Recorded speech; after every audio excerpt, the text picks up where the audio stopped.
जय श्री कृष्ण। पुरुषोत्तम मास के 14वें दिन की कथा।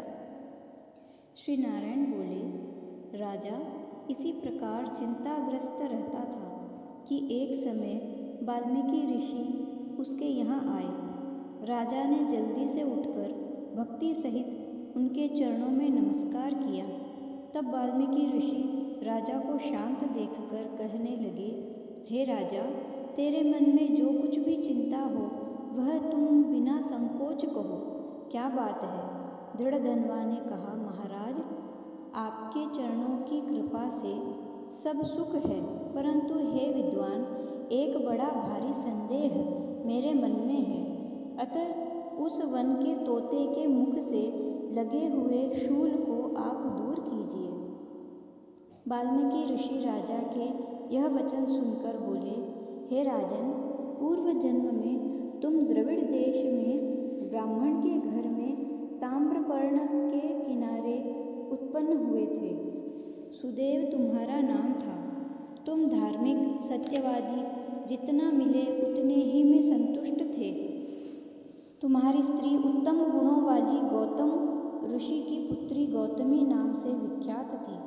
गृहस्थाश्रम के धर्म में चलने वाले सुदेव को कितना ही काल व्यतीत हो गया, परंतु उसके संतति नहीं हुई। एक दिन आसन पर बैठा हुआ अपनी स्त्री से सेवा कराता हुआ थका हुआ वह ब्राह्मण कहने लगा, हे सुंदरी, संसार में पुत्र से परे कोई नहीं, क्योंकि तप दान से उत्पन्न पुत्र परलोक में सुख देते हैं।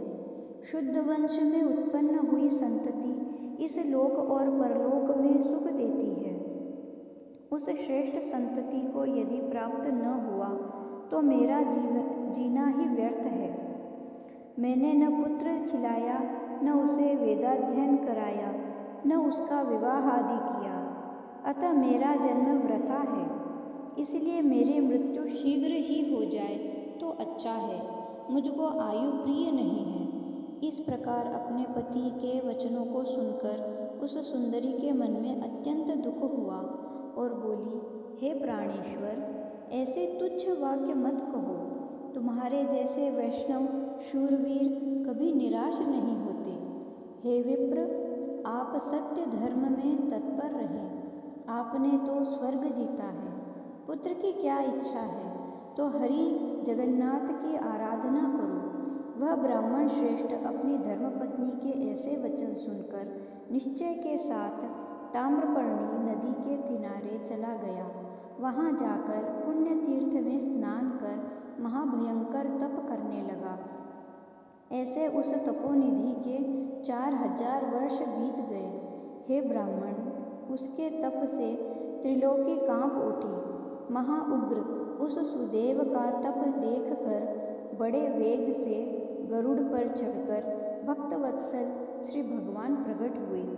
श्री नारायण बोले, हे नारद जी, नवीन मेघ के समान चतुर्भुज जगत के पालन करने में समर्थ उन मुरारी ने आनंदित मुख को देखकर बड़े हर्ष के साथ सुदेव ब्राह्मण ने मुकुंद को साष्टांग नमस्कार किया। 14वां अध्याय समाप्त हुआ। जय श्री कृष्ण।